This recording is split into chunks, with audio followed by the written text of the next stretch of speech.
The Convair 880 is gone. So is its bigger sibling, the 990.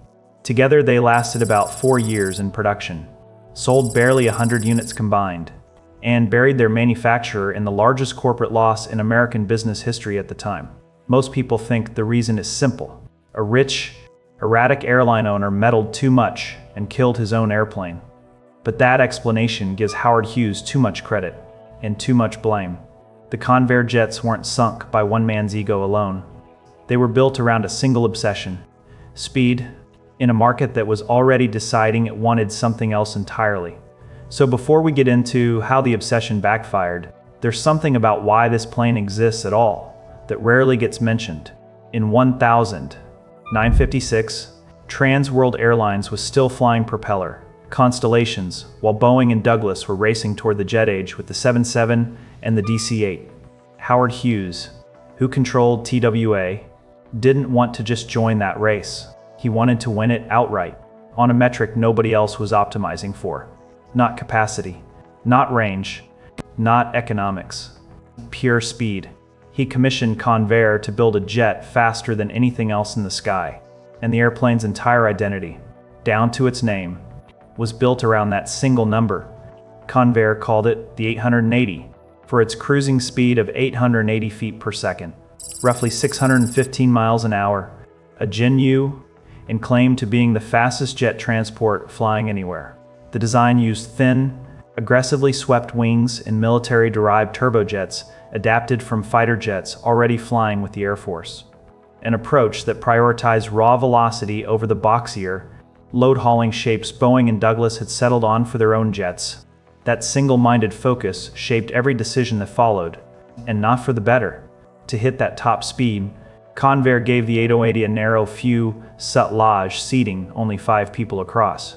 Compared to 6 on the Boeing 707 and Douglas DC-8, passengers get a slightly wider seat. Airlines got a smaller airplane carrying fewer paying customers per flight. Roughly 100 seats against 120 to 140 on the competition, for essentially the same fuel burn per trip. Speed was the entire pitch. Speed doesn't fill an airline's balance sheet, and Hughes made the pitch harder to sell to anyone but himself. As TWA's controlling owner, he treated the 880 as a personal project as much as a fleet order, pushing Convair through an ever-shifting list of demands, naming it Golden Arrow at one point, wanting the fuselage chemically treated to an actual gold hue, flip-flopping on seating layouts between 4, 6, and finally 5 abreast. He also structured the aircraft's early production slots as an effective TWA and Delta exclusive, which meant other airlines watching the jet age unfold had nowhere to get in line even if they'd wanted to. Convair, for its part, blamed Hughes's own financial troubles and field inspector delays for holding up deliveries. Either way, by the time the 880 entered service in 1960, Boeing and Douglas were already 2 years into selling 707s and DC-8s to nearly every major airline in the country. Then 3 things closed in on the program at once, and any one of them alone probably wouldn't have finished it off. First, the delay itself. 2 years is an eternity in an industry where airlines were locking in jet fleets for the following decade.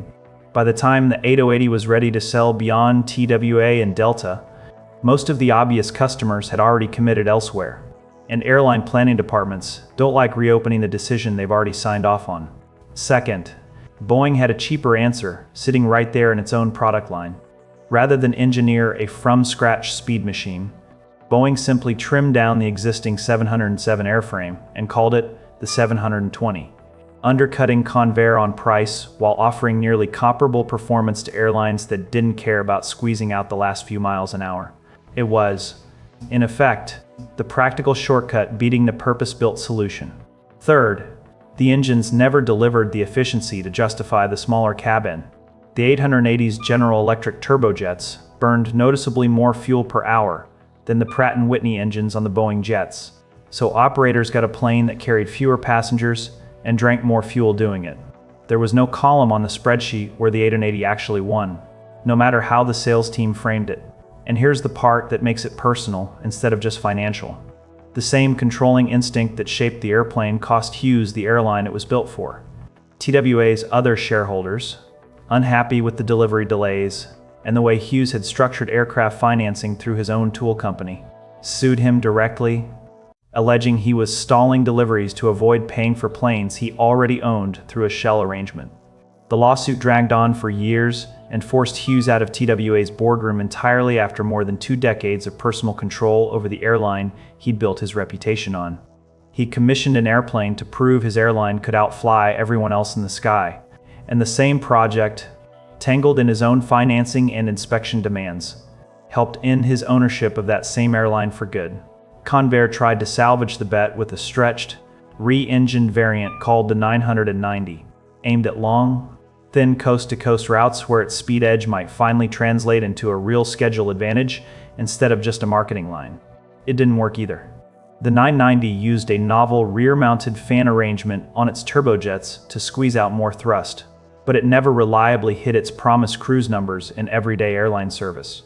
And American Airlines, the type's only major U.S. customer, beyond the original backers, ended up publicly unhappy with the jet's real-world performance on the routes it had been sold to fly. Only 37 were built. Combined, the 8080 and 990 together left General Dynamics with losses estimated between $185 million and nearly $500 million in 1960s money, a hole so large that some aviation historians credit it with pushing the Pentagon to steer the company toward the lucrative F-11 fighter contract not long after, just to keep General Dynamics solvent enough to survive as a company at all. There's something else the Convair jets never got, unlike the Boeing and Douglas planes competing against them. A real second act. The 707 and DC-8 went on to decades of cargo conversions, military tankers, and freighter careers long after their passenger days ended, quietly earning their keep for another generation once the airline seats came out. The Convair jets mostly didn't get that fallback. A handful were converted to freight duty in a limited, ad hoc way, and one lingered on as an FAA training airframe.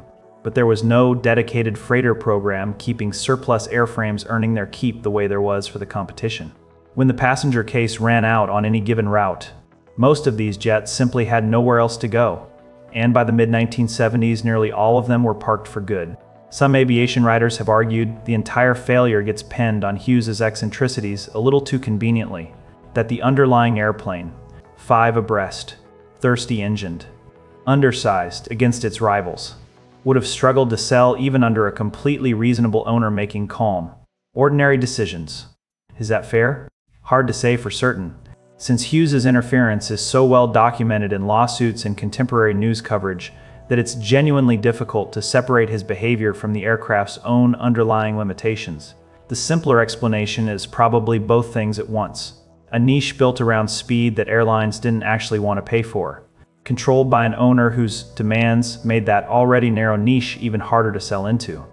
Either way, by 1963, the production line was closed for good, and General Dynamics never built another commercial jetliner again. The most famous surviving Convair 880 didn't end up in a museum warehouse or a desert boneyard. In 1975, Elvis Presley bought a retired TWA 880, gutted the interior, and turned it into his personal jet. Gold-plated bathroom fixtures included, naming it Lisa Marie after his daughter. It still sits on public display across the street from Graceland today. More visited now as a piece of pop culture than the fastest jet program in aviation history ever was as a working, revenue-earning airliner. The plane built to prove a point about raw speed ended up famous for something else entirely, decades after anyone actually flew on one to get somewhere on time. And that's the pattern worth watching for next. How often the most technically ambitious answer loses to the cheapest adequate one, and what that says about the next generation of aircraft chasing a single number instead of the whole business case. That's worth its own video. Subscribe if you want it. Meanwhile, the fastest jet in the sky spent less time flying passengers than it now spends parked as a museum piece.